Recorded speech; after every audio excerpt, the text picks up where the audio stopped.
Hi guys, so this reading now is for Pisces. Pisces for July 19 until July 25. This is a general reading for you. Please take note that these may resonate or may not resonate with you. So take whatever resonates with you and leave those that are not resonating with you. Please take note that this is a general reading for everyone, special for Pisces zodiac sign.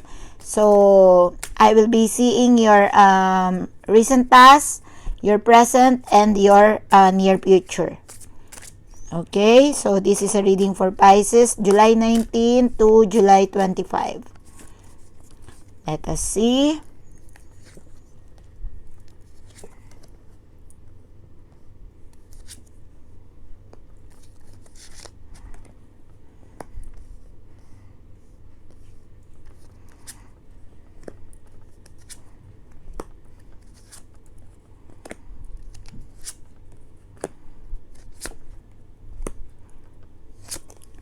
All right, Pisces.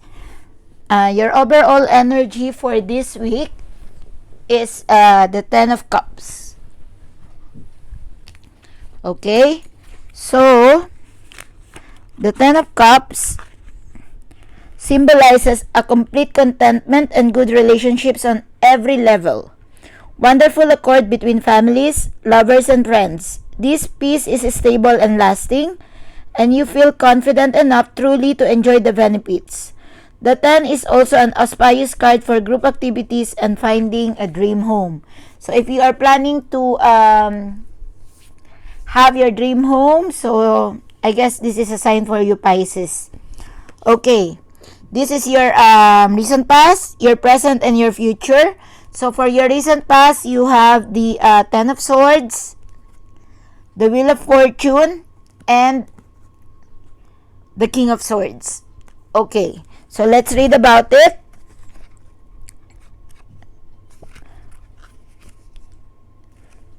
Well, Pisces, the Ten of Swords represents the apex of suit. So the dramatic ending of an era is predicted. So meaning, Pisces, since you have this Ten of Swords, the Wheel of Fortune, and the King of Swords, it means that something will come to an end, especially if the Wheel of Fortune is already upside down, meaning whatever that you are dreading will come to an end.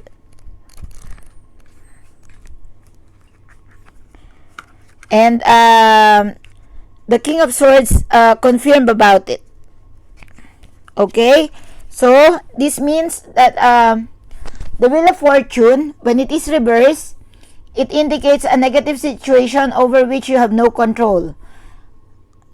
You've been in a negative situation where you have no control, but the Ten of Swords is telling you that it will soon come to an end. And the King of Swords,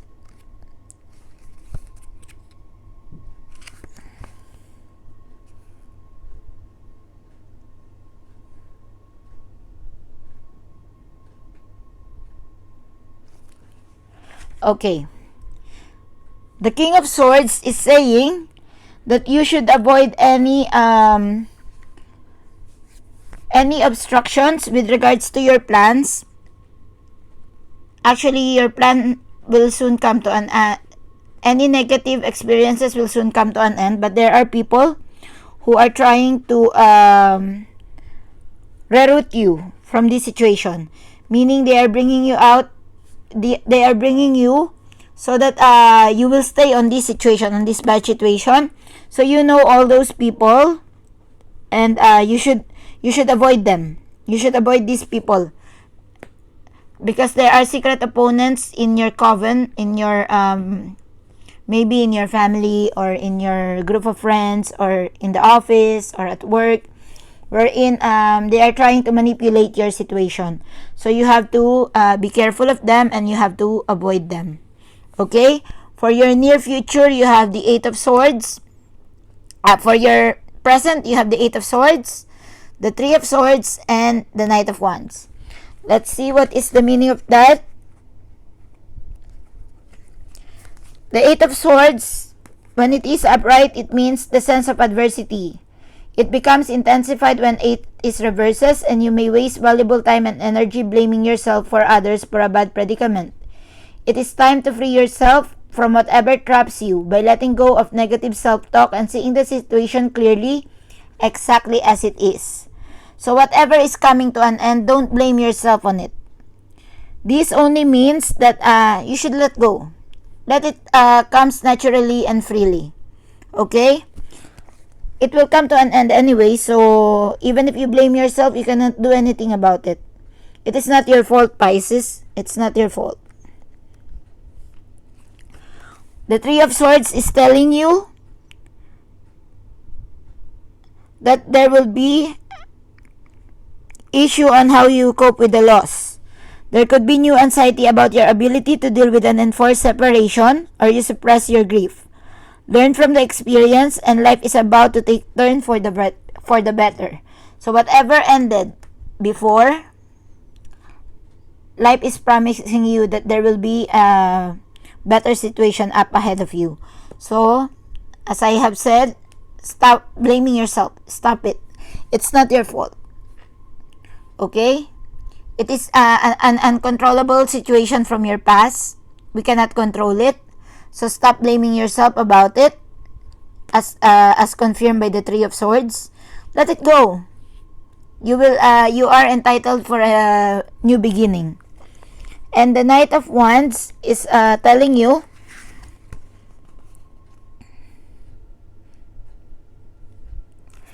that someone whom you thought was sincere is simply playing a part in order to further their own aims.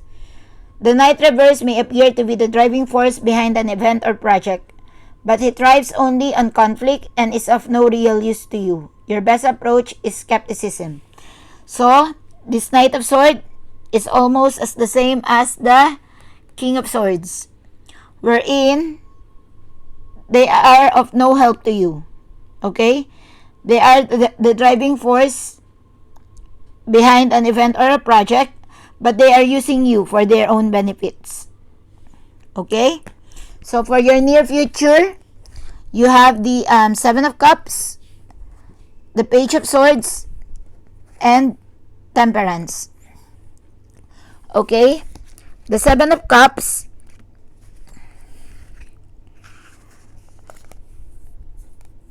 is telling you to deal with how things are rather than how you would like them to be.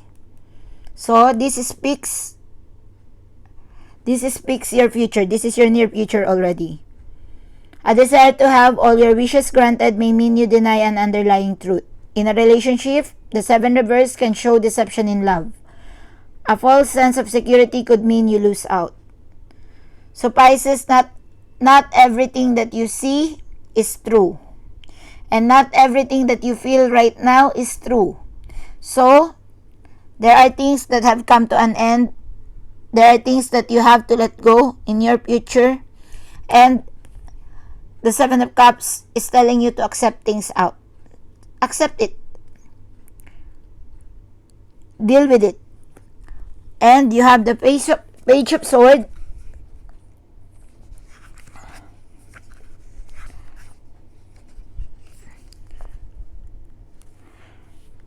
which is telling you that right now it is impossible to decide.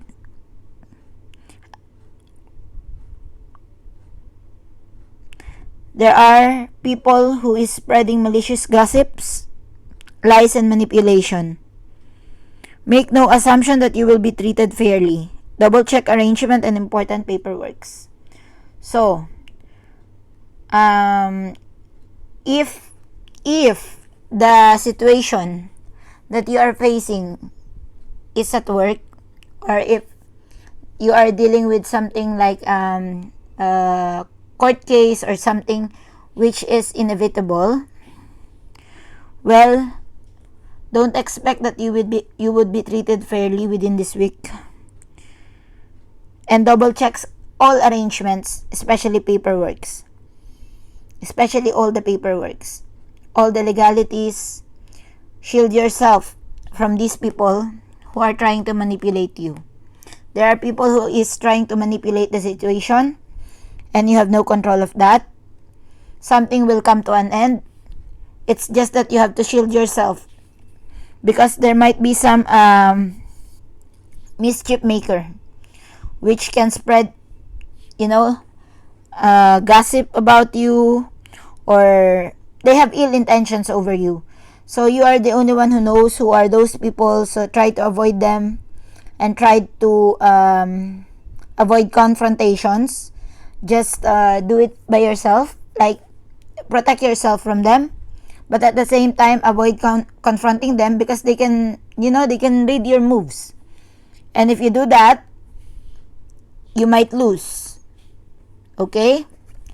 With regards to the Temperance card, I think this is the most beautiful card for you this week.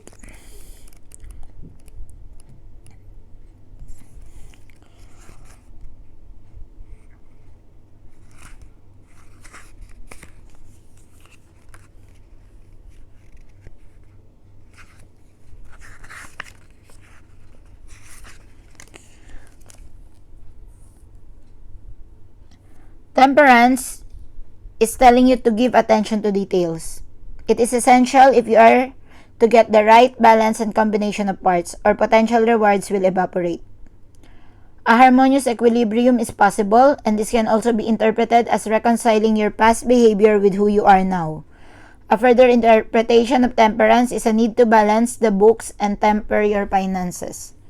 So Pisces, temperance is telling all of this may resonate with your finances, whatever I said from the start.